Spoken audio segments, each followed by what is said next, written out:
Good morning. Thank you guys for being here today. As you heard, I'm Robert Peterpaul, and I'll be speaking to you on behalf of the Thomas Peterpaul Foundation, which is the reason why these orange wristbands were outside on the table there. So thank you guys again for being here. It's truly an honor to be here today.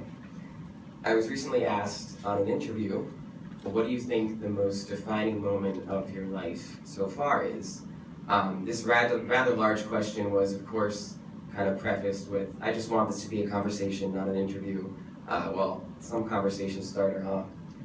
So I cringed, like I always do when asked that question, mostly because I know exactly what I have to say, my story.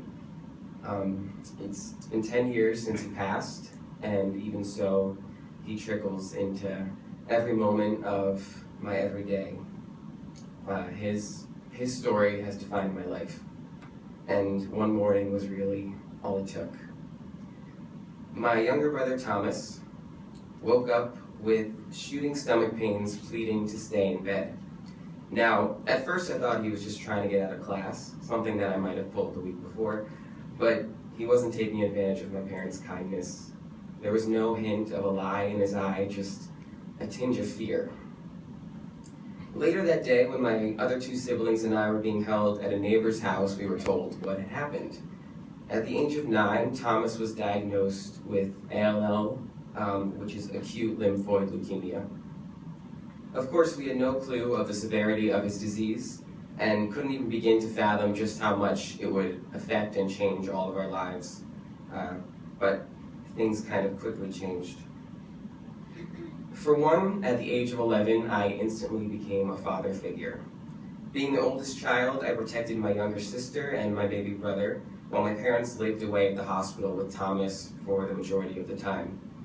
My younger brother would often say, "Are we going to Thomas's house today?" referring to the hospital. Despite my parents' wishes to be there for all of us and the ever-changing flow of guardians that would step in and out of the house to take care of us, I became the stable figure for my siblings. I changed my brother's diapers, I packed my sister's lunch for school, I grew up. Over the course of Thomas's 2-year battle with cancer, we all stood by his side, watching the boy we knew and loved disappear. He was poked, prodded, stabbed with needles, injected with medicine, and eventually became confined to either a bed or a wheelchair because of all of the intense treatment. He lost all his hair, his ability to see, his childhood, and above all else, his independence. The one thing he didn't seem to lose, however, was his cheery smile. We all tried to match his positivity, putting on brave faces, but underneath we're pretty horrified at the destruction of such a beautiful and promising young life. Thomas's illness was a true roller coaster with uphill anticipation and violent drops and twists and turns that were hard enough to make you want to stay in bed all day, but you couldn't. There were times when we'd been reassured his recent round of chemo or latest transplant had worked and that he had a chance, but in the end, Thomas lost his battle and passed away in 2004 on 9/11 at 9:11 p.m. at the age of 11. Our family was destroyed. Luckily, however, our little unit was supported by an amazing community of extended family and friends. However, others are not so lucky, which is a driving force as to why we formed the Thomas Peterpaul Foundation in honor of my brother's memory. With this organization, we strive to assist children and families affected by pediatric cancer with personal action.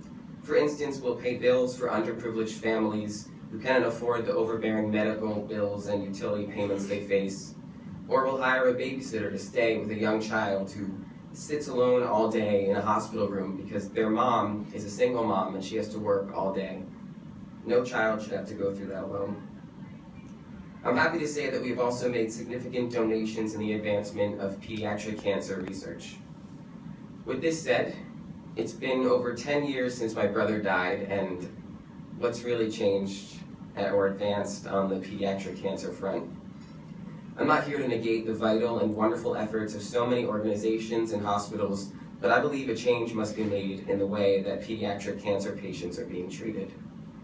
It is tragic when a person age 65 dies from cancer, but the pain, devastation and destruction that is caused when you lose a child to cancer is unfathomable, and I truly believe that there are measures that can be taken to save more children. You know, I never really understood how Thomas could keep a smile on through all his pain until now. It was because he had hope. It's a comforting quality that all the children and families that are affected by cancer seem to share. Some of you might know it. Parents hope that their child would grow into a healthy adult and that they won't have to face a world without them, while children merely hope for a happier tomorrow in which they're free to run around and play and smile while they dream about their future and worry about the things that children should be worrying about.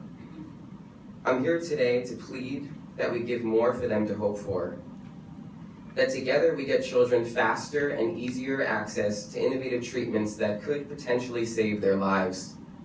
We need to make efforts to ensure that there's a brighter tomorrow for families like mine, and that we do everything within our power to make sure that no more children lose their battle to cancer. We can't let it define any more lives. Thank you.